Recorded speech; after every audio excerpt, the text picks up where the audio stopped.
Skuadra e futbollit të femrave Vllaznia ka mbërritur në Milano, ku këtë mërkur do të përballet me Interin në ndeshjen e turit të dytë të Europa Cup. Takimi do të zhvillohet në Youth Development Center të Interit, duke nisur nga ora 18. Vajzat kuqeblu kanë udhëtuar drejt Italisë me besim e motivim për të përfaqësuar me dinjitet Shkodrën dhe Shqipërinë në arenën ndërkombëtare. Para sfidës, klubi ka bërë thirrje për bashkëdhëtarë që jetojnë në Itali të mbështesin skuadrën në tribunë, duke kthyer stadiumin në një det kuqeblu. Vetë historia e Vllaznia dhe në futbollin e femrave në Shkodër, në Shqipëri, Vllaznia është duke bërë historinë. Si në vendin e brenda Shqipërisë kampionatit të vendit, ashtu edhe në Europë. Dhe sot, siç e tha ti, është ndeshje me Interin, një klub i madh në Europë, por kryesisht e futbollit meshkujve.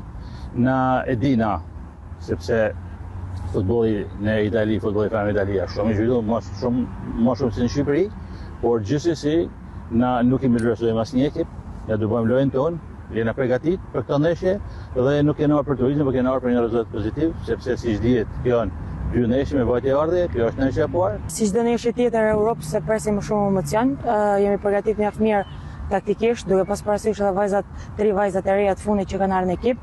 Jemi munduar që mu lidh sa më shumë me njëra tjetrën, edhe me përgatit sa më mirë këtë ndeshje, duke pas parasysh dhe dy ndeshjet e fundit që jemi munduar me rregullu ato gabimet tona, edhe shpresoj dalë mirë. Kjo sfidë përfaqëson një tjetër moment historik për futbollin e femrave shqiptar, ndërsa Vllaznia, kampione në fuqi për disa sezone radhësi, kërkon të mbajë gjallë ëndrrën europiane. Inter Vllaznia do të transmetohet ekskluzivisht në rrjetin e radio televizionit publik shqiptar.